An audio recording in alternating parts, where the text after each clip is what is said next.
Bem-vindos ao Magos CX. Hoje quem vai contar um pouquinho das mágicas que fez no nosso setor é o Luiz Felipe Sobral. Ele é diretor de UX do Grupo Boticário, pai do Joaquim, pioneiro do mundo digital. O cara fez o primeiro site dele faz 25 anos. Vocês podem achar que não, mas fazer site é super comum. Mas naquela época quem fazia um site era a revolução no mundo, né?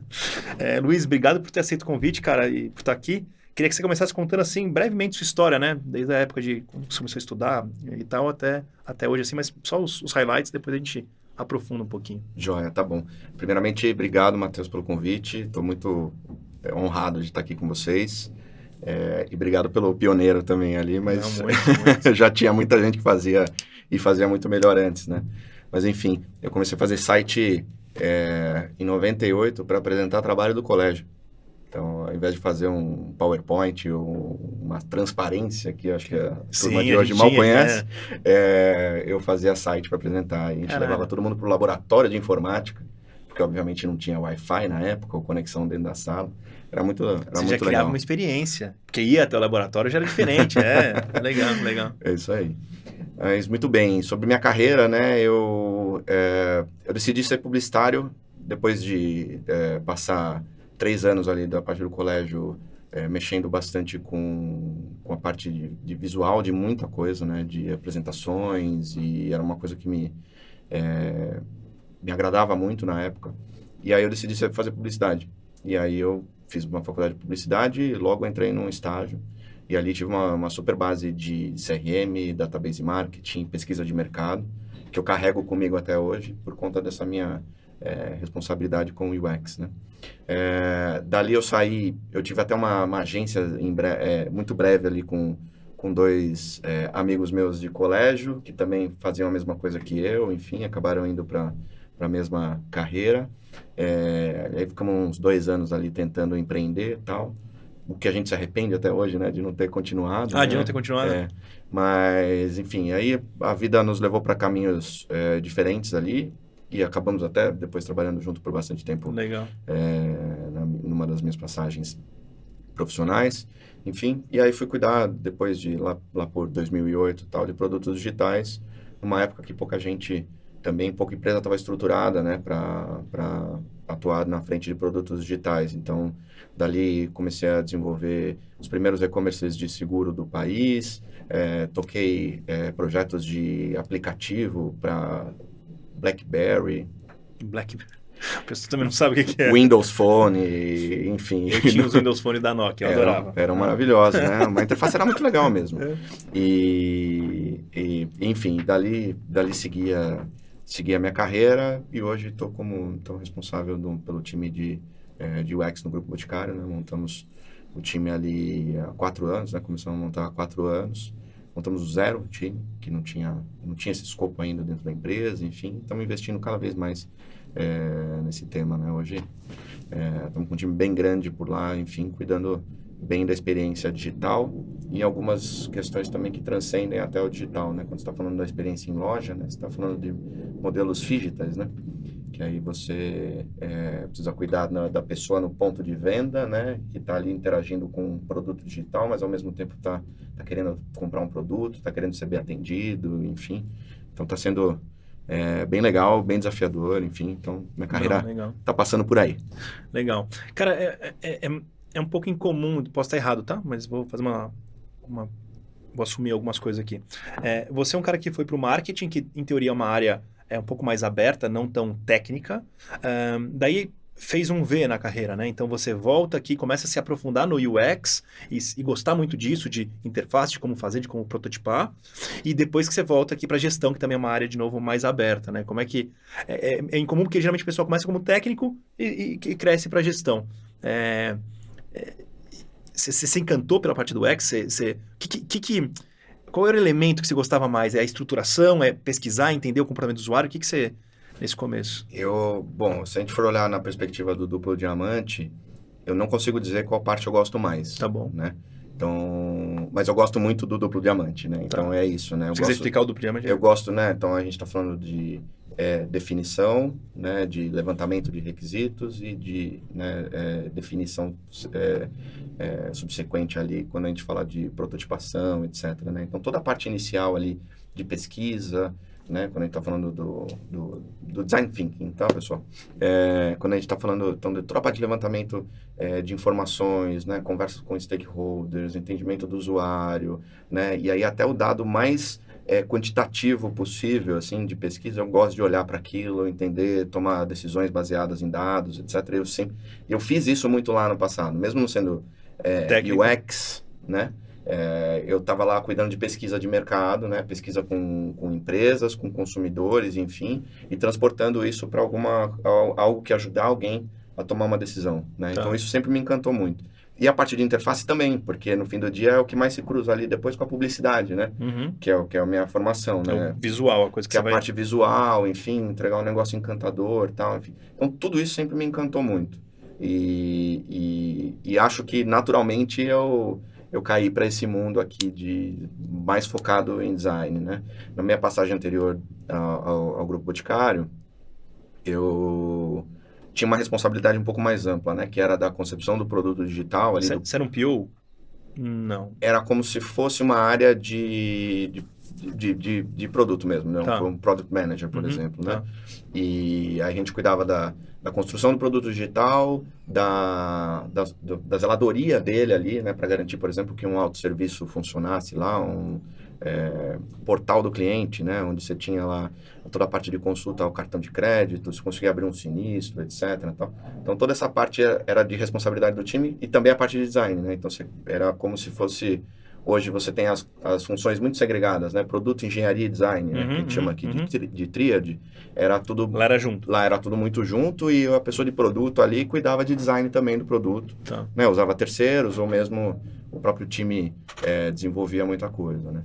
Então, enfim, pode até ser um pouco incomum mesmo, de fato, eu direcionar muito mais a minha carreira nessa linha, porque eu poderia ser um pouco mais generalista. Mas é uma coisa que me brilha muito o olho, né? Legal, eu também tenho o prazer em ver, entender. Peguei o que o cara quer, tá? Aí você já vai pensando como vai ser o protótipo, é muito, muito gostoso isso. Quando eu trato aqui com entrevistados, a gente negligencia muito o UX, tá? A gente fala muito de CX, de CS, de atendimento a cliente, mas a gente não traz tanto o tema de UX. E é tão óbvio que ele é fundamental e a gente traz tão pouco, né? Então, resumindo aqui, quando eu olho para a área de CX especificamente, eles têm o VOC. Basicamente eu escuto a voz do cliente, transformo aquilo em insight, e vou levar para as áreas para poder fazer melhorias de produto. O UX, ele também tem muito essa pegada. Eu acho que isso, inclusive, veio da estrutura de UX, né? Porque você falou dos 2 diamantes, né? A parte de entender o motivo e de fazer. Como é que é hoje, ou na Porto, ou na Boticário, como é que hoje está ligado a parte de UX, então, com todo esse contexto, olhando para a perspectiva de cliente? Como é que... Ou sempre existiu e é agora que as outras áreas assumiram isso? Isso que eu queria... Então, sim, o UX está conectado rigorosamente nessa mesma perspectiva porque parte da premissa de que eu vou tomar uma decisão baseada no contexto do usuário. Não no seu achismo, não no que a equipe gosta. Exatamente. A gente, obviamente, parte a pesquisar a partir de uma premissa que é uma discussão interna, né? Claro. Ou de uma pesquisa desk, alguma coisa muito mais simples, e a partir daí você vai pesquisar. Mas a gente precisa, obviamente, sempre coletar algum dado de alguém para tomar uma decisão. Então isso já é muito intrínseco ao UX. Sim. Eu acho que as outras áreas aprenderam, esse é o meu ponto, usaram muito a base do UX, que é entender e executar depois, e foi levado para as outras áreas. Eu acho que, eu não sei se veio daí, mas a minha percepção é que isso já é óbvio para o UX e para as outras áreas agora não, mas há um tempo atrás começou a ser óbvio isso. O Don Norman, né, que é o principal, né, expoente. Ele e o Nielsen, né, o Jacob Nielsen, são os principais nomes, né, do design, né, enfim, falam disso há muito tempo, né, há 50 anos, né, eles falam disso. Isso que é legal então, de entender. E acho que tem um pouco de cruzamento da parte de design, mesmo desse histórico de design, né? Como é que as decisões eram tomadas, né? Obviamente, você tem tido um mundo mais individualista. Depois eu posso até falar um pouco mais sobre isso. Legal. Mas a gente tem tido um mundo mais individualista, onde as pessoas começam a perceber, né, que cada um tem a sua particularidade, então você precisa respeitá-las mais. Então a gente tem muito menos hoje nas empresas, pelo menos pelas empresas onde eu passei, aquela visão do stakeholder, né, da empresa para tomada de decisão, né? Então, é porque o VP quer, porque a CEO quer, etc. A gente vai fazer algo, né? Ou vai fazer uma mudança muito significativa em algo que você está entregando porque determinada pessoa não gostou. Acho que não tem mais isso, né? Outro dia eu ouvi de um VP de B2C do grupo e eu fui mostrar o redesenho do nosso aplicativo de Boticário. Tá bom. E eu falei assim, e aí, você gostou? Ele falou assim, eu não tenho que gostar. Quem tem que gostar é o consumidor. Eu falei assim, então, é tudo que a gente quer ouvir. Sim, né? sim. Então, é muito legal isso. Então, eu acho que a gente vem galgando isso ao longo do tempo. Então, voltando. Acho que tem uma influência, assim, de UX. Mas eu também acho que não seria até leviano da parte de dizer que, por exemplo, toda a parte de pesquisa e desenvolvimento das empresas, principalmente quando você está falando de uma indústria, né, que faz bastante pesquisa e tal, também não é levado em consideração no momento que você cruza todas essas questões tal para tomar uma decisão aí depois ou transbordar para outras áreas, né, para uma área comercial, por exemplo, né, ou até para um time de atendimento, CX, etc. Pós-vendas e tal. Então, acho que tem um pouco de cruzamento dessas duas frentes aqui, né? Acho que uma parte mais de design e uma parte mais de pesquisa e desenvolvimento de produto mesmo. Então, por exemplo, no Boticário, de fato, o processo é muito pesado e há muito tempo, né? E acho que se destaca hoje, e se destacou ao longo do tempo, as empresas que ouviram os seus consumidores, as suas pessoas consumidoras, e a partir daí decidiram construir seus produtos baseados naquele feedback. Né? Quando alguém mais leigo, tipo eu, assim, olha pro Boticário, eu falo, cara, beleza, o Boticário vende todos os produtos de beleza ali, perfume e tudo mais, em lojas físicas ou virtual também. O site pode ser um produto, mas não fica tão claro, e aí eu queria entender, assim, por que colocaram você, criaram uma super área lá dentro, qual que é a motivação e qual foi o resultado depois desse tempo de trabalho lá dentro, assim? A gente passou a investir em tecnologia muito a partir de 2019. Tá bom. E hoje a gente se considera uma empresa que é Love Tech. A gente fala bastante de amor, né? No Boticário é uma empresa, de fato, que fala bastante disso, só você ver... o próprio produto em si, né? O produto em si, a comunicação, né? Aquela questão até de lembranças mais antigas que você tem, né? Muita gente que só de sentir algum perfume já lembra de alguém, de alguma passagem da infância. É uma pegada do McDonald's, né? Que falam que porque as pessoas comem McDonald's até hoje é que você comia quando você era pequenininho e ainda lembra daquilo lá. Uma coisa super difícil na época, prazerosa, mas enfim. E continua sendo prazeroso. Então a gente já tem essa pegada de amor, enfim, tal, e a gente começou a construir, de fato, um time interno lá de tecnologia. Era muito pequeno o time de tecnologia. Na base ali de 250, 300 pessoas, hoje a gente vai para mais de 2.000 pessoas dentro de tecnologia. A gente começou a desenvolver produtos internos, digitais internos, porque a gente sempre contratava de fora. Tá bom. Né? Você já tinha uma demanda? Então, eu já tinha uma demanda, porque a gente tinha que se posicionar, a gente entendia que tinha que se posicionar em omnicanalidade. Então, eu preciso estar em todos os canais, porque o meu consumidor está em todos os canais. Bom. Não adianta eu falar assim e ter a prerrogativa de que meus consumidores estão só... minha loja aqui é suficiente. Não, porque senão como é que as pessoas vão comprar num e-commerce bem adequado, né? Como é que bem adaptado?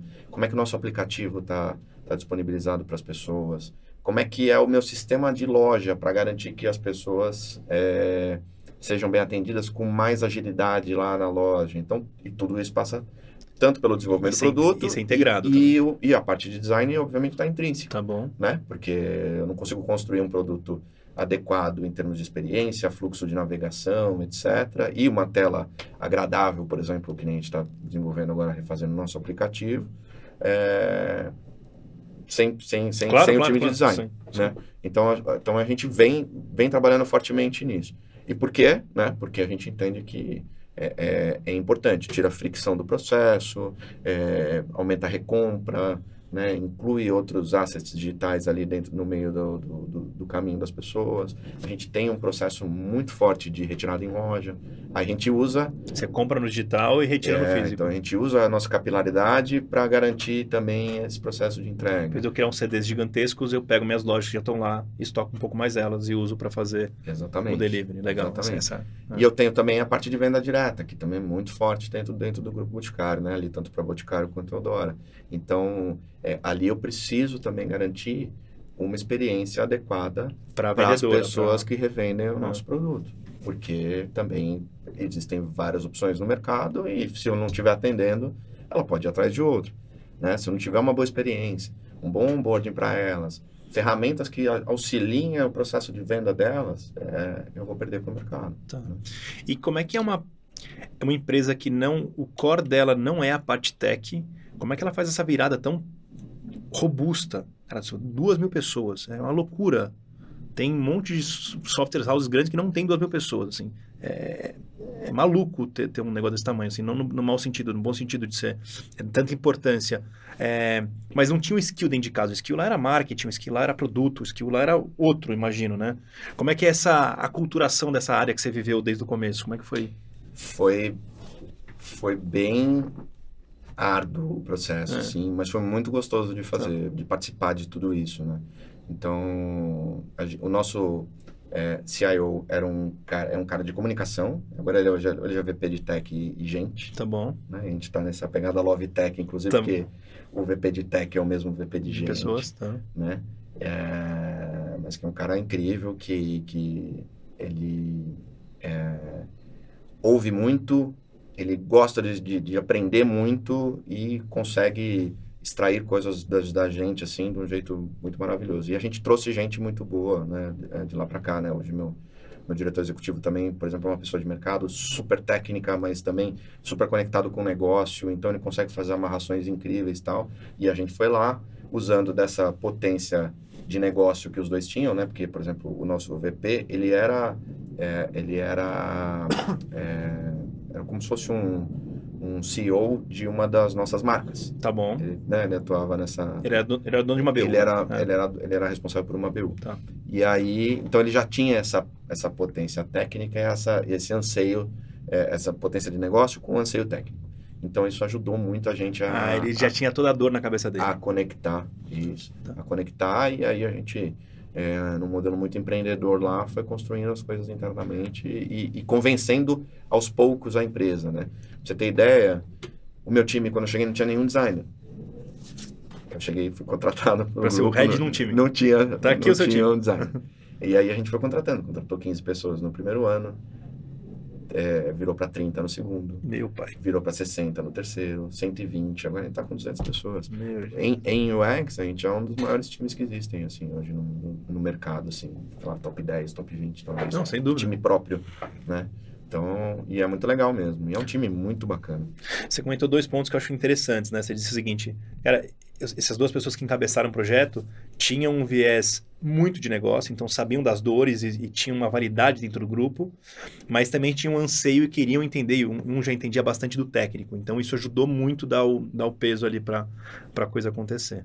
Não, legal. Você tem alguma questão de métrica que vocês olham hoje? Porque na minha cabeça, talvez na sua não seja, mas na minha é super difícil entender assim. Primeiro que o cliente, que é um cliente boticário, é mais difícil medir churn. Ele pode usar mais o perfume, menos o perfume, então não sei se ele saiu da marca ou não saiu, se ele mudou ou não mudou. Já tem uma dificuldade aí, é uma assinatura, né? Depois, eu não sei se ele vai comprar online, vai comprar na loja, vai comprar online e retirar na loja, então ele tem ou com a representante, tem uma variação também. Como é que vocês conseguiram medir a eficiência desse time todo e o que vocês usam de métrica hoje para poder dizer, pô, isso é bacana, não é bacana, assim? Tá, vamos lá. Primeiro que, assim, o produto, ele não é só para uso próprio também, né? Então, o Boticário é uma marca presenteável muito potente. Muito potente. Nesse ponto, vocês competem muito com a Copenhagen, imagino. Um dos principais players ali e tal. Mas no mercado CFT, eu acho que é um dos principais ali, o Boticário. E a gente, né, porque qualquer aniversário que você vai, tenha 10, 15 pessoas, você vê uma, duas sacolinhas do Boticário Sim, ali, sim. né, natural. Enfim, então tem essa questão do presenteável, isso também é um retorno à loja, né? Porque significa que aquilo você é um produto que você gosta e que você compra Presenteia para alguém. você presenteia, né? É, e a gente evolui muito as nossas categorias. Então, todo mês a gente tem lançamentos de produtos, tem, né, promoções, etc. Tal, e isso ajuda a gente a manter o nosso portfólio muito vivo. É muito ativo todo. É muito ativo. É muito ativo. Legal. Com uma pesquisa, né? Como eu falei lá atrás, uma pesquisa muito ampla, muito legal. E aí, de números principais, o que vocês medem? É NPS, é churn, o que... Então, aí a gente tem uma série de números, né? Além do indicador financeiro, obviamente, Claro. né? A gente, por exemplo, dentro dos produtos digitais, a gente mede NPS, a gente mede, por exemplo, em aplicativo, a gente mede usuários mensais ativos, né? Porque você tem, obviamente, quando você tem um aplicativo, você está lá mais fácil na mão do usuário, você tem as suas ferramentas de CRM que ajudam a potencializar o uso do aplicativo. No digital, então, é tudo mais fácil. Tudo mais fácil. Na loja, a gente vem trabalhando em processos que vão ajudar a gente a capturar outros dados que não só o da venda ou só a passagem em loja, né? E além disso, também CSAT e outras pesquisas também, talvez menos estruturadas ali dentro de produtos digitais. A gente tem pesquisa recorrente dentro dos próprios produtos. Então, por exemplo, dentro do site, numa área específica, eu subo uma pesquisa ali rapidinho para entender como é que está o comportamento da pessoa naquele produto e como que ela queria ser tratada por ali, por exemplo. Então, a gente vai fazendo essas métricas ali a partir de ações pontuais e ações que são mais lineares ali, né? Legal. Agora, voltando um pouquinho para você mesmo, né? Do mesmo jeito que você se aprofundou na área de UX, uma área técnica, quando você teve esse envolvimento com tecnologia, você também chegou a se aprofundar um pouco, assim? Ou você é mais requisitos, entende do que precisa e menos da área técnica? Como é que é o seu relacionamento com tecnologia? Eu comecei a fazer... Você já fazia site, verdade? Né? Comecei a fazer site, mas um pouco antes tem um primo que ele ele fez técnico em processamento de dados. Tá bom. E ele tinha um computador e eu adorava ir lá na casa dele mexer no computador e depois eu até ganhei um computador. Em 96 eu ganhei meu primeiro computador. E ele instalou... 486, é isso? Era um Pentium 133 já. Cara. Já voava. Já voava, tinha um botãozinho de turbo e tudo. E ele instalou o Visual Basic pra mim e ele me ensinou a usar o Visual Basic. Em 96. Em 96. Aí eu aprendi algumas coisas em PHP, em Perl, enfim, coisas bem antigas e tal. Hoje eu não sei abrir um código, tal. Mas eu tenho time de desenvolvimento dentro de UX, porque a gente tem um design system, né? Então, todo o nosso arcabouço ali de componentes fica... Vocês mesmo que fazem. É desenvolvido pelo nosso time de design, porque ele conecta ali, né, o componente em termos de interface, né? Então, eu sei que o botão é da cor tal, do tamanho tal, e tem a borda do jeito X, e ele é desenvolvido com esta linha de código e aí isso facilita também, obviamente. Viram componentes para o time poder usar só os... Otimiza lá nossos quase 1.000 desenvolvedores lá dentro do grupo para fazer, para cuidar dos produtos digitais ali. Então, você tem esse envolvimento legal. E aí, para você, o que é, aproveitando que você tem a experiência de offline, o digital, né? Qual que é a principal diferença do offline na experiência do cliente? Que você, como empresa, o que vocês conseguem fazer na experiência do cliente na loja e o que vocês conseguem fazer nos aplicativos? Assim, vocês conseguem dar... como dar a mesma experiência em mundos tão diferentes, né? Então, é muito complexo. Esse é o nosso principal desafio. Tá. Quando a gente foi redesenhar agora, vou falar de novo do redesenho do e-commerce, porque eu acho que é muito significativo para mim. Eu tinha vindo de uma palestra, não, né? Fiquei uma semana lá no South by Southwest. Lá tá bom. E eu participei bastante dos painéis de varejo. Acabaram de entrar no Boticário, eu fui para lá. Fui por conta, porque eu gostava muito do evento, ainda gosto, né? Fui acho que 4 vezes já. E dentro de uma das plenárias, eles trouxeram algumas indagações sobre por que a sua loja é de um jeito e seu aplicativo é de outro, sendo que você gera uma experiência sensorial muito pesada, né, na sua loja, ou muito impactante. Você tem mais recurso, talvez, na loja do que no digital?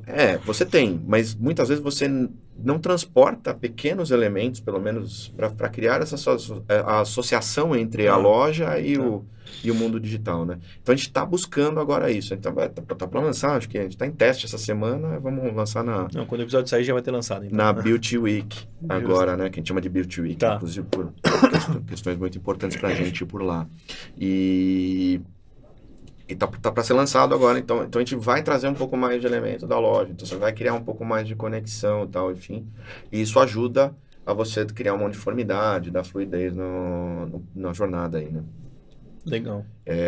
Mas a gente, obviamente, cria elementos hoje, que a gente criou no Natal do ano passado uma campanha de Phygital, que você recebia um presente virtual, e aí você abria, e aí tinha uma caixa se abrindo, etc., que era uma questão de realidade aumentada, tal, enfim, para tentar também trazer um pouco da emoção do vale presente de abrir da pessoa então, do cartão de Natal, etc., né? Foram testes, né? São testes que a gente vem fazendo, e aí, de novo, né, criando essa relação da loja física com o digital, e no meio disso tudo a emoção, né? O amor que a gente quer pregar aqui, né? É o mote, o amor, é isso? É uma das coisas. A empresa é uma empresa muito carinhosa, digamos assim, né? Que se importa muito com como as coisas são feitas antes de chegar naquele o que a gente quer chegar em termos de resultado, ou caminho, etc, né? Este como importa muito pra gente, né? Esse carinho, o cuidado, enfim. É uma marca de carinho, né? Eu sempre gosto de entender pessoas que chegaram na sua posição assim, eu gosto de entender como é que elas agiram um pouco antes, né? Que era uma pessoa júnior, menos experiente, alguma coisa que ela fez para chegar nesse lugar. Então, na Porto, assim, como é que foram erros e acertos que você teve ali? Porque você estava meio que, não começando, mas aprendendo ali, né? Mais do que hoje, muito mais do que hoje. Até porque a coisa do digital não era tão forte naquela época. Então, como é que foi esses aprendizados e coisas que você se orgulha dali da Porto que você fez? Acho que lá, por lá, eu acho que o que mais me endossou foram as promessas que eu fiz versus aquilo que eu, de fato, entreguei. Acho que eu tenho um perfil muito comprometido, assim. Tá. Então... Quando você entrou, você falou que você ia fazer alguma coisa, é isso? Não, e sempre que foi dado alguma missão para mim, eu consegui resolver ela bem, né? E consegui mobilizar pessoas, né? Enfim, né? Estudei bastante sobre produto, né? Para saber aquilo que eu estava falando, né? Por exemplo, quando eu fui participar do projeto, conduzir o projeto de desenho do e-commerce de seguro de automóvel por lá, eu entrava em reuniões extensas, né, com um time de operações, time de história prévia, time super técnico para entender o que tal, enfim, para entender o processo, time de atendimento junto, time comercial, tal, enfim. E no fim do dia eu estava discutindo frente a frente com ele sobre cláusula de tanta reunião que você fez, você aprendeu então eu sempre gostei muito de estudar sobre aquele tema, ficar muito atento àquilo que estava acontecendo para conseguir ter um embasamento técnico para discutir ali, enfim, né? E mais do que isso, acho que cumpria as promessas ali, né? Todas que foram feitas no decorrer do tempo, né? Eu acho que eu gosto muito do modelo que não é forçado, que ele é mais orgânico, assim, né? Para a carreira das pessoas como um todo, né? Vira e mexe, tem alguém que quer crescer a qualquer custo dentro da empresa e não acho que tenha muito no Boticário, mas em vários outros lugares tem, e eu vejo no mercado muita gente assim, né? Então, eu gosto muito de fazer isso através da entrega e de ser reconhecido através de algo que eu não pedi para ser reconhecido, sabe? Então, acho que essa naturalidade assim no processo, para mim, ela torna tudo muito mais consistente. E consistência é uma coisa que eu falo muito com o meu time mesmo, né? Assim, tem alguém que putz, mas eu queria ser gerente, queria ser coordenador, queria ser especialista 2, queria seguir carreira em Y, tal, tudo mais. Assim, então tá bom, então esteja nessa cadeira antes, seja consistente nessa cadeira antes, que a gente depois vai brigar por vai você. Te perceber lá. Porque tem espaço, né, para todo mundo. Hoje, por exemplo, meu time de research tem, além da gerente, a gente tem 5 lideranças. As 5 lideranças foram formadas em indicados. Então, são pessoas que não tinham, entraram ali como analista pleno, sênior, especialista, e hoje são são líderes ali, né? E eu tento carregar um pouco desse meu exemplo, porque o meu exemplo foi através dessa consistência. Eu estava falando com o Luiz, num outro episódio, que ele é CIO do BMG agora, já foi do Banco do Brasil e de outros bancos grandes, e aí eu perguntei assim para ele, uma coisa que ele... É a mesma coisa que você falou de um outro viés, tá? Eu falei, Luiz, como é que você encara as metas, né? As metas que te são dadas como CIO, você tinha metas do grupo ali que você tinha que entregar. Ele falou assim, cara, eu nunca... Eu olhava as metas no começo, entendia quais eram elas, e falava assim, tá legal, já entendi, deixa aqui. Eu não preciso olhar para elas. Eu não fico aqui, faz isso aqui. Quanto melhorou e tal coisa? Deixa lá. Eu vou fazer meu trabalho que eu já sei fazer, que é reestruturar, melhorar, toda isso aqui. Isso aqui eu vou bater tranquilo. Eu não preciso olhar para isso. Eu não estou dizendo que é ruim ter metas, mas é o que um pouco você está falando, né? Não adianta eu ficar... Não, o que eu preciso fazer para ser gerente? Você tem que falar com 3 pessoas. Falei com 3 pessoas, e agora? Não é um checklist. Isso, exato. Eu acho que é muito mais orgânico deixa eu focar, deixa eu mostrar consistência no meu trabalho, na minha entrega, no resultado que eu vou dar, isso vai ser bom para a empresa, e aí sim eles vão reconhecer, porque eles vão ver que eu tenho foco no negócio, eu foco técnico para fazer essa entrega. Acho que essa é uma visão muito, muito bacana, assim, que você falou. Eu queria perguntar sobre estudo.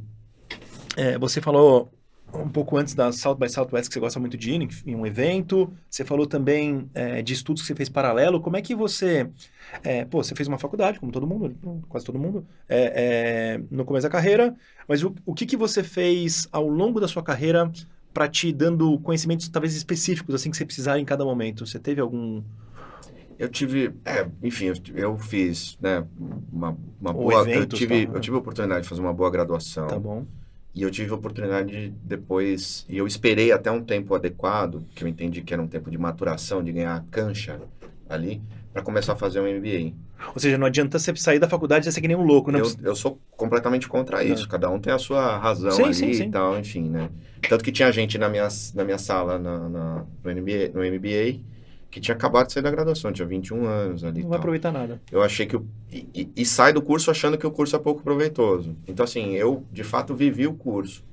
Fiz o meu TCC super rápido, porque eu já dominava todo o tema. Tal, e você gostava, que você já sabia o que você queria. Exato. Então, ou seja, o aproveitamento talvez o esforço que você precisa dedicar foi muito... Esforço menor e o aproveitamento muito maior do que o cara que teve que se... que saco isso aqui e não aproveitou nada. Pela idade. Legal. E fora isso, teve uma série de cursos, né, que eu fiz. Fiz cursos de liderança, que para mim foram super importantes, né. Fiz praticamente um MBA na área de antroposofia ali, né, que era uma área que... As 2 empresas, inclusive, né, que eu tenho a maior passagem da minha vida aqui, né. Tô falando quase 16 anos, né, nessas 2 empresas. As 2 também seguem muitas coisas nessas linhas, né? Ou trazem nessas discussões o que é da antroposofia, estudo do homem, né? Trazido por algumas consultorias de mercado ali, a Digo, Lumo, Instituto Eco-Social, lá, dentro da perspectiva do Rudolf Steiner, né? Que é um pensador alemão. Que tem a escola também, Rudolf Steiner, ou não? Ele tem escola, não tem? Não, agora não sei. Não. Eu acho que sim. Acho que tem umas escolas que são do Rudolf Steiner. Não, aí não é do Steiner, é o do... não, tá. É a outra linha lá, que eu até esqueci o nome agora, mas enfim, sabemos qual é.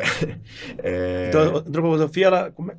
Assim, explica eu entendi, é a perspectiva, mas conta um pouco o que abrange um pouco esse conceito que é legal. Tá bom, então assim, a gente... Então é o que é o mundo na perspectiva do homem, né? O estudo do homem, né? E aí a gente transporta isso para dentro da empresa, né? Então aí a gente olha para as 3 dimensões das pessoas, né? O pensar, o sentir e o querer. Tá bom. Né? Aí o pensar está mais na sua região da cabeça, né? O sentir está na região do tronco e o querer na região da perna, que é a parte da ação, né? Cada fase da tua vida você tem... cada estágio da sua vida, né, eles contam por setênios, inclusive, né, do 0 a 7 anos, do 7 aos 14, enfim, você passa por uma transformação, né, que tem completa correlação com as suas reações, com o seu comportamento. Com a sua personalidade. Com a sua personalidade. Tá. E isso também você pode transbordar para as empresas, né? E aí, quando você olha para o pilar das empresas, aí você olha dentro da perspectiva da identidade da empresa, que está no topo ali da pirâmide, né? As relações que formam a empresa, né? Que fazem a empresa funcionar, os processos, né? Que fazem, né? Que rodam ali dentro da empresa, fabril, etc. E os recursos, né? Sejam as pessoas, dinheiro, capital. O dinheiro, o recurso físico, o prédio, etc. Né? E aí uma coisa puxa a outra. É muito interessante, né? Porque você tem... se você tem a identidade bem definida, a relação pode ficar mais simples do que se você não tiver a identidade bem definida, porque senão cada um vai para um canto, né? Se você tiver algum problema de processo, talvez você consiga tratar muito mais facilmente na relação e da identidade do que escrever de fato um processo. Eu transportei isso para dentro ali. A gente tinha uma área que fazia uma coisa muito parecida com a nossa, a gente se conversou, falou assim, o que você tem que fazer aqui? Eu falei, tem que fazer isso. Eu tenho que fazer isso. Então a gente já sabe. Então um chama o outro, funciona de uma forma maravilhosa. Eu não precisei fazer uma matriz RACI, por exemplo, essas coisas. Então, superestruturas escritas que não adianta nada. Exatamente, só ficam no papel para observarem uma vez só, esquecer onde está o link do G-Site daquele processo. E ninguém nunca mais volta naquilo. Ninguém nunca mais volta. Legal. Nasce morto, né? Então, acho que é um termo horroroso, me desculpa, mas enfim, é algo que não tem uso depois do primeiro uso. Tá, perfeito. Enfim, então eu fiz esse curso de liderança, esse aprofundamento, enfim, fiz outros cursos mais técnicos também. Mas muito buscando em momentos da sua vida, agora eu preciso desse curso de liderança, agora eu preciso desse curso específico de tal coisa. Foram. E porque, por exemplo, o meu curso de liderança foi logo que eu virei gerente. Então, todo sentido. Gerente de um time grande, com spam alto, eu precisava saber como lidar melhor sobre as dinâmicas do dia a dia, as complexidades. Isso é uma coisa curiosa, né? Porque a maioria das vezes a pessoa é promovida porque ela fazia muito bem a parte técnica, a entrega que ela estava fazendo como um analista, como um especialista. E aí pegam ela e colocam na liderança, que é um skill completamente diferente de outras demandas, e esperam que ela performe muito bem, porque ela performa bem no outro cargo, mas ela era boa naquele cargo, não necessariamente ela está pronta, e nunca vai estar pronto, mas sim. Eu acho que esse ponto que você tomou de iniciativa é muito bom. Cara, eu vou lá, vou estudar, porque isso vai me complementar, eu preciso disso agora, né? Eu preciso desse... Legal. Perfeito. E enfim, participei de feira, congresso, né? Alguns eventos fora que são muito legais, né? Participei de um congresso uma vez de arquitetura de informação, né? Que é um tema super específico dentro de design. Sim. Fui lá para Minneapolis, lá. É muito legal. Minneapolis é horroroso, né? Frio do inferno. Mas muito legal, assim, tal. Então, me aprofundei nesses temas.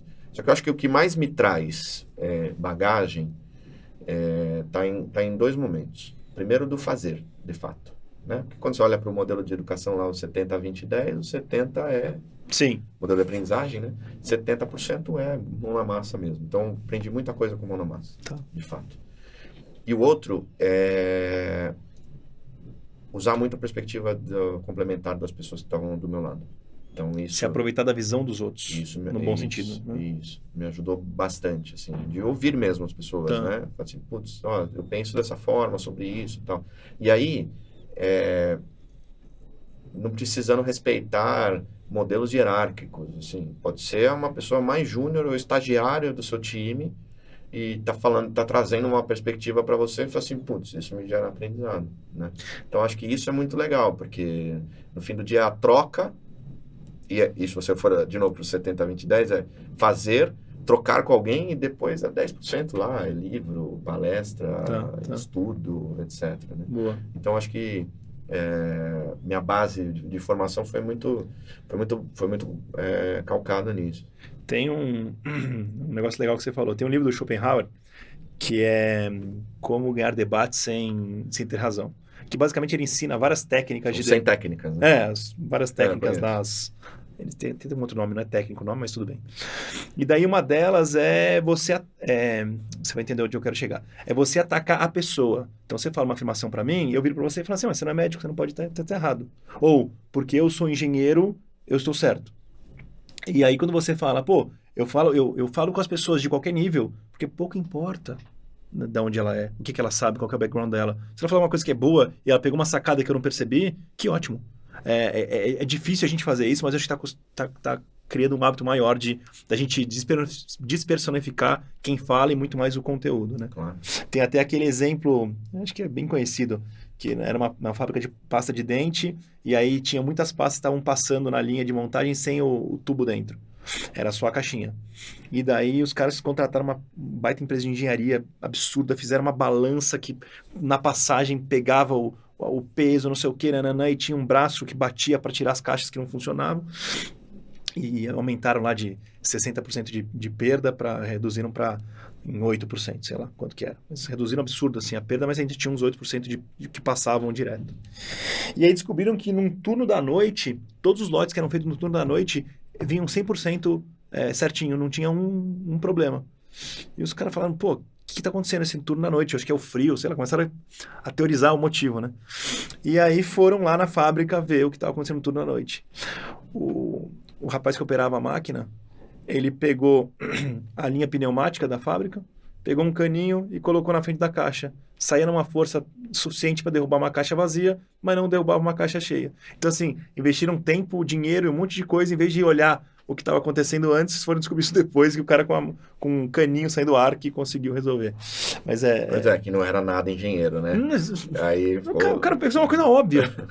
Que eu, quando me começaram a contar a história, eu não pensei nisso. Eu falei, pô, podia usar... Eu nunca tinha pensado nisso. E o cara tava ali e falou, pô, vou usar o ar aqui que funciona. E tem tanta ideia óbvia que a gente não leva em consideração, né? Que a gente deixa de seguir porque foi fulano que falou, porque foi pessoa tal que falou, etc. Tal.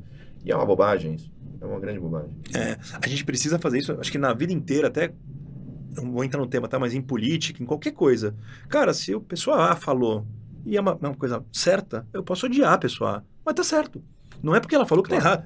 Tranquilo. Eu não mudo o fato de eu não gostar, sei lá, qualquer coisa daquela pessoa, mas ela falou tá certo, tá ok. Então acho que a gente precisa ter desassociar as coisas, né? E é cada vez mais difícil. Cada vez mais difícil. Daí, tem 2 temas que eu quero tratar ainda aqui. Você falou para, assim, consistência e que a pessoa... você quer assumir um cargo? Então, assume ele antes de poder... de receber o cargo, né?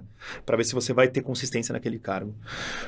Você acha que as pessoas, eu não digo nem hoje ou sempre, não importa, mas você acha que as pessoas, elas têm muita resistência e falam, não, eu ganho 1.000, eu faço caneca. Se me pagar 1.500, eu posso fazer microfone. Se não, eu vou ficar fazendo caneca. Ou você acha que as pessoas estão dispostas a falar, não, beleza, eu vou fazer microfone também, e depois se eu fizer bem, você me começa... Eu acho que hoje... Eu vou falar na perspectiva do meu time que está muito próximo, tá. Assim. Eu já tenho um time que assume desafios que vão além da função deles, né? Mas uma cultura sua, eu acho que sim. Não, acho que do perfil das pessoas de hoje. Legal. Do perfil dos jovens de hoje. Tá. Talvez seja porque é um time de design, é um pouco mais descolado e tal. Enfim, pode ser. Tá. Né? Mas eu vejo muito, assim, ninguém recusa trabalho lá, assim, sabe? Então, eu vou fazer... isso aqui era a tarefa do especialista 1, eu sou analista pleno. Vou fazer, né? Porque quem sabe lá na frente eu sou reconhecido. Óbvio que tem gente que se percebe assim, putz, estou fazendo tal coisa e deveria estar fazendo outra. Tá. E deveria estar fazendo um pouco menos aqui porque gera comparação. É natural, né? Inclusive por pessoas que são mais ansiosas, por ter cargo, são destinadas pelo cargo e não pela função de fato que vão exercer e como estão exercendo aquilo, etc. E tem subjetividade também, né? Dentro dos cargos, né? Você tem uma análise mais... de soft skills, tem outras questões que não são simplesmente só as técnicas. Executar a tarefa. Mas... E aí Então não vejo tanto esse caminho de pessoas recusarem trabalho, assim, hoje em dia não vejo. Em todos os desafios que você teve, você percebeu isso também? Ou você acha que é cultura da empresa? Legal que o seu time faz isso, mas você acha que é uma cultura das empresas que você passou? Em alguns lugares menos, talvez na agência, não sei. Putz, acho que na minha primeira empresa, talvez, tinha um pessoal que se limitava a fazer rigorosamente o trabalho, assim, né? Porque era um trabalho, tinha uma parte do trabalho que era muito mais operacional. E eu fazia a mesma coisa que eles. E aí foi lá que eu fui promovido sendo estagiário. Né? Então, porque eu também não recusava. Ou seja, mesmo num ambiente que todo mundo esteja recusando, não recuse, porque a chance de te perceberem é até melhor onde todo mundo recusa, porque fica mais fácil você... Eu não tinha pensado nem nessa perspectiva ainda, né? Agora, quando você trouxe isso, me veio a lembrança de que eu fazia exatamente a mesma coisa que as pessoas, porque eu comecei executando a pesquisa. Falando com pessoas por telefone, indo a campo para falar com pessoas, para entender ali e tal. Depois eu passei a corrigir pesquisas, porque minha pesquisa eu prestava atenção, né? Prestava atenção no treinamento, né? Enfim, né? Entendia aquilo que precisava fazer, etc. Tal, e ia cuidando do meu trabalho. Mas não era aquele que, 6 horas caiu a caneta e tal, enfim. Ficava lá, fazia até a última pesquisa. Se precisasse fazer uma ligação, sei lá, 5h55, que ia durar 15 minutos. Eu fazia e ultrapassava o tempo, não tem problema, né? Acho que isso foi fazendo também. Não, legal. Ser reconhecido. É legal esse ponto, né? Você entrou lá até meio inocente, em vez de nem pensou nisso, mas se alguém está aí ouvindo, pense nisso. Mas na minha empresa ninguém faz, que bom. Mais fácil é se destacar. Então, acho que é o caminho bem bacana como exemplo. Pode ser um caminho. E aí, quando se fala hoje muito de inclusão, né?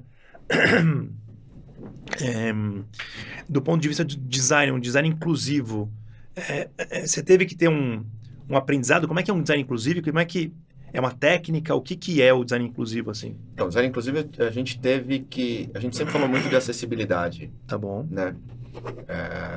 E tinha várias discussões, tinham discussões legais, inclusive, né? Tanto o tempo de Porto Seguro quanto agora o tempo de Boticário. Sempre teve muita discussão legal sobre o tema, mas mais sobre a acessibilidade em si. E o tema design inclusivo começou a tomar corpo aqui no Boticário com a gente, quando a gente trouxe uma pessoa de mercado que é especialista no tema. Que conhecia. É uma designer. Tá. Que ela perdeu a visão por conta de um problema de saúde há 4 anos, mais ou menos. E ela tem uma senioridade altíssima, tal, enfim. E ela conhece muito do tema e ela começou a trazer provocação, né? Lembra que eu falei, né, Ari? Você ouvir as pessoas para entender mais sobre o tema, né? Eu aprendi com o meu time sobre isso. Você aproveitou que veio essa pessoa super especializada e falou, cara, vou grudar nela e nem precisei grudar muito, né? Porque as coisas vêm pra gente, né? A discussão vem, o conceito vem, o conceito faz sentido, enfim, né? É muito naquela pegada que você falou que quando você estava fazendo, acho que na Porto, se eu não me engano, algum produto que falavam da parte legal, da parte operacional, não sei o quê, e que você ficava só de estar naquela discussão, você já ia fomentando. Então, essa é uma característica sua de sempre, opa, vou virar esponja aqui, que aqui tem coisa boa para aprender. Legal. Exatamente. Estou falando, inclusive, do tema no mercado hoje em dia, né? Porque a gente fala muito de o design inclusivo, né? Então, é a perspectiva de acessibilidade, o design universal e inclusão. Porque eu não posso deixar as coisas de lado, né? Então, vamos lá, vamos olhar lá para o mercado. É sobre acessibilidade? Também é. Né? 25% da população hoje no Brasil tem alguma deficiência mínima, 10% tem deficiência severa. Tá bom. Então, você tá falando, muita gente. Eu não sabia desse dado. Né? A gente tem 1/3 da população morando no Nordeste. Tá bom. Então, isso é inclusão, né? 56% da população é preta ou parda. Tá bom. Aí eu vou fazer uma comunicação, aí o design inclusive tá ali, né? Vou fazer uma comunicação que é para todo mundo, com aquele banco de imagem com pessoas norte-americanas, né? Loiro, branco, até a roupa de macacão jeans. Então, coisas que, né? Enfim, então, estereotipadas, tal, enfim, para fora, né? Não para cá. Então, assim, como é que você tropicaliza mais o processo? Como é que você traz isso mais para sua realidade, né? Na sua comunicação, né? Aí, quando você está falando lá de... acho que a gente está hoje com 15% da população hoje com mais de 60 anos. Tá bom. Né? Presbiopia, né? Que é a vista cansada, é uma realidade para mais de 60 anos. Ou seja, coisas muito pequenas. Então, como é que eu estou adaptando meus produtos, sejam os produtos físicos, sejam os produtos digitais, né? E essas pessoas elas usam os meios digitais, né? A pandemia acelerou demais. Hoje tem 97% da população com mais de 60 anos usando celular. Não precisa nem disso. Tem uma amiga nossa que o celular dela, você viu o WhatsApp dela, você não quiser, você tem que tapar o olho para não ver, porque as letras desse tamanho. Pois é. E elas falam muito, né? A gente fez pesquisa também, de novo, né? Aqui é sobre termos alteridade no tema, né? Alteridade é quando você tem empatia, né? Que é quando eu me coloco no lugar do outro, mas alteridade é porque você não tem lugar de fala naquele caminho. Então, assim, eu suponho que pessoas com 60 a mais precisem aumentar a letra. Tá bom. Vou lá, falar com alguém que, de fato, né? É que nem eu falar assim, suponho que usar salto alto seja legal porque me deixa mais alto, mas no fim do dia me dá dor no pé. Mas eu não uso. Eu poderia até usar, mas não uso. Eu vou lá e pergunto para alguém que usa salto alto como é que é. Então, a gente faz a pesquisa em si, né? Voltando lá pro começo. Sim. Pesquisa ajuda muito a gente tomar as decisões aqui e tal. Né? Então, a gente fez, por exemplo, tem um projeto que eu me orgulho muito, que é um projeto de cadastro inclusivo. E esse projeto é um projeto que eu provoquei o time, etc. Então, demorou para sair e tal, porque caíam outras coisas na frente, nunca era uma prioridade. Falei assim, gente, vamos terminar isso, vamos fazer. E a gente fez um cadastro agora, que vai subir no release posterior do e-commerce, que pergunta para as pessoas como elas querem ser chamadas. Porque é simpático, no mínimo, né? Putz, a gente tem hoje 3 milhões de pessoas no Brasil que se declaram não cis. Poxa, olha a potência que você tem de ter um consumidor, né, com mais... Você ser mais simpático com esse consumidor e, naturalmente, gerar até uma recompra, né? Que a gente tá falando aqui do ciclo de experiência, Sim. né? Então, assim, putz, se eu trato a pessoa direito, se eu pergunto as coisas que eu vou usar, né? Porque muitas vezes você vê aqueles formulários extensos das empresas. Isso porque fulano pediu, porque ciclano pediu, etc. Aí vai usar para quê? Pode ser que algum dia... Isso que esse é um ponto, né? Não precisa. Se eu vou usar para algo, o nome social, né? Ou, né, o apelido, eu vou como tratar você, a pessoa assim, como você gostaria de ser chamado, Sim. você pergunta. Né? E não ofende ninguém. Tá. E não ofende ninguém. Aí você vai lá e pergunta, né, qual que é o gênero da pessoa com o qual ela se identifica. Você pergunta se ela é PCD, né? E se ela precisa de alguma assistência especial. Porque como é que eu vou fazer uma ligação, por exemplo, para uma pessoa consumidora que não ouve, não né? Preciso ter um aparato mínimo para conversar com as pessoas, né?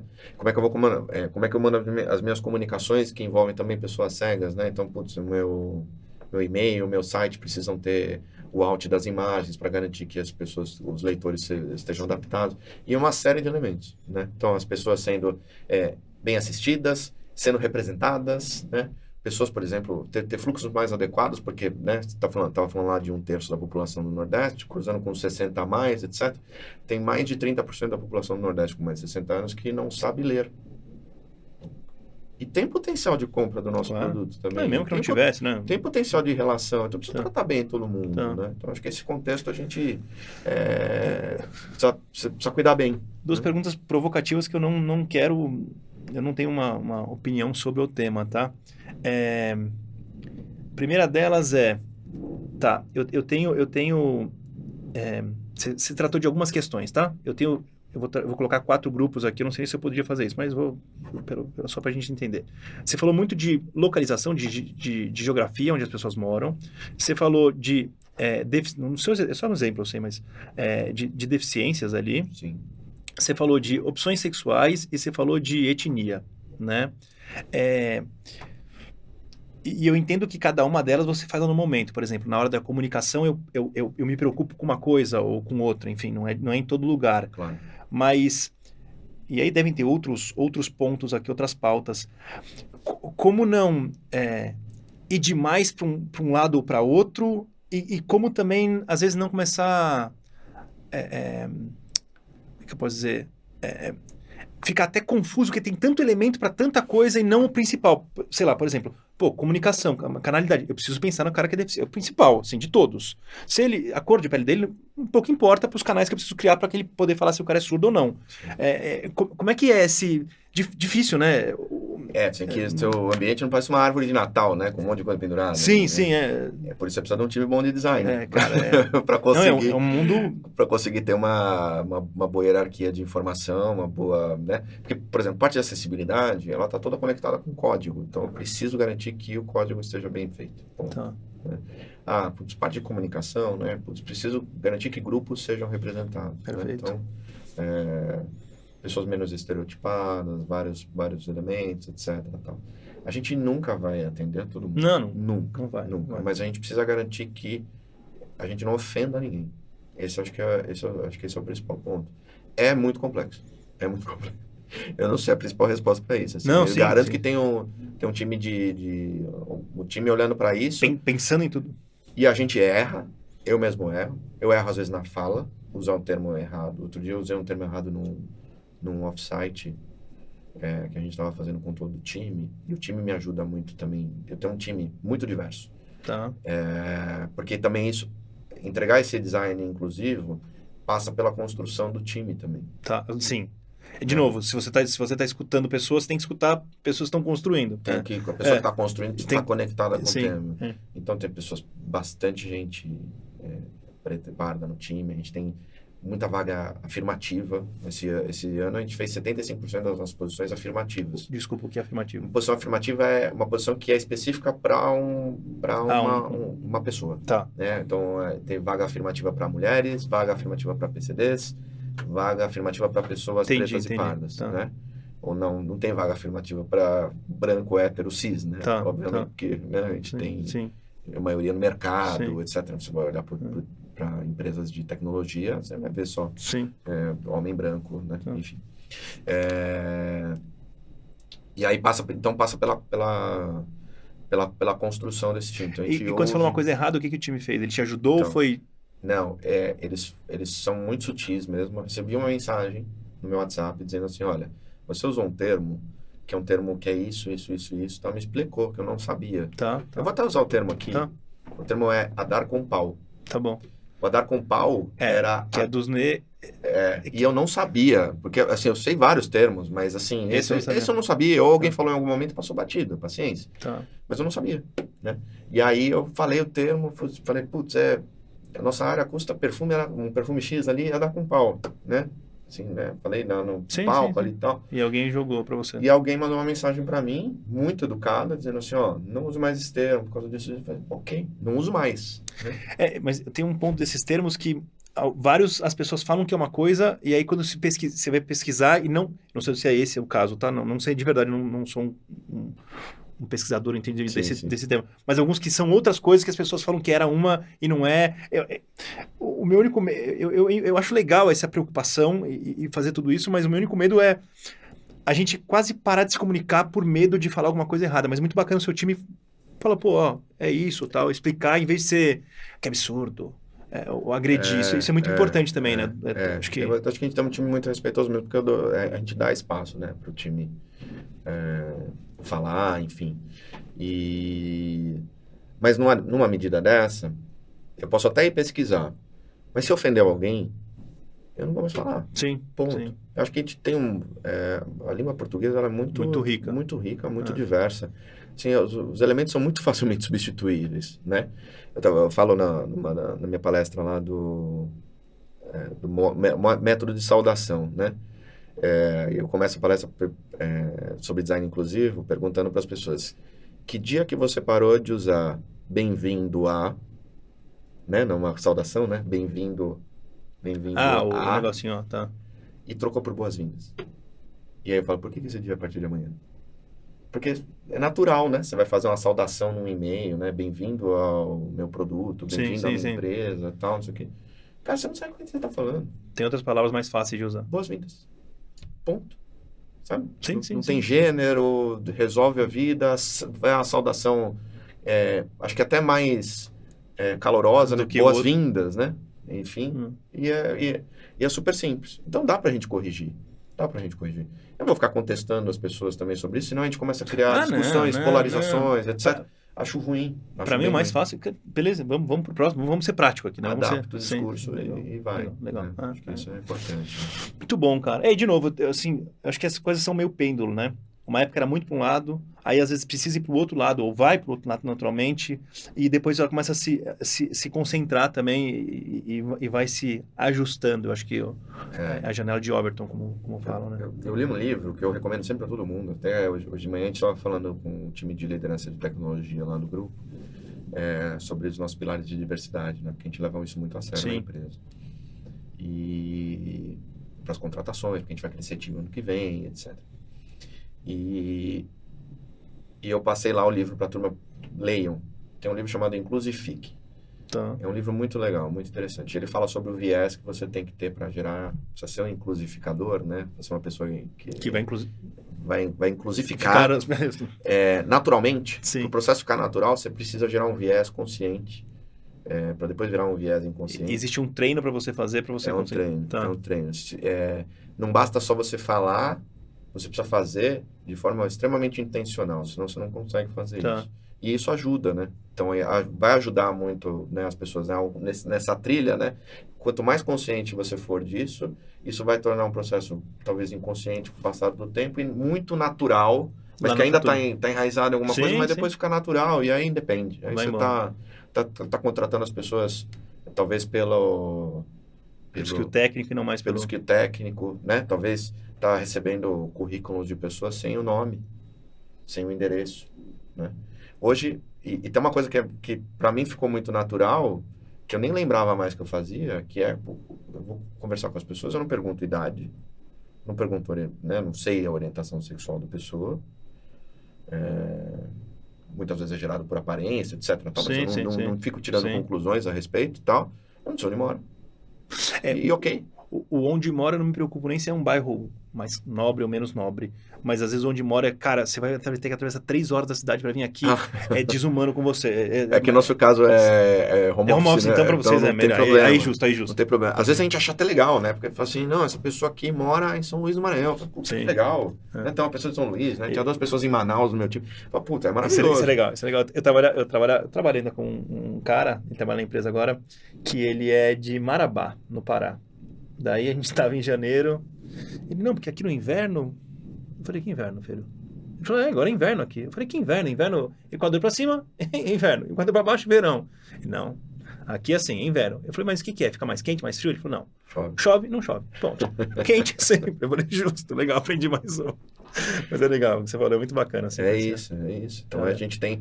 E faz parte da construção desse time diverso, time espalhado Claro. por todo o país. Vocês são home office aí, sim. Né? Ajuda. Isso aí ajuda. Muito mais fácil. Luiz, cara, muito obrigado. Foi show de bola, assim. Muita coisa boa, assim, como inspiração da sua trajetória e conhecimento que você tem e conseguiu passar pra gente aqui. Obrigado você pelo convite. Conte comigo. Enfim. Show de bola. Muito bom. Beleza.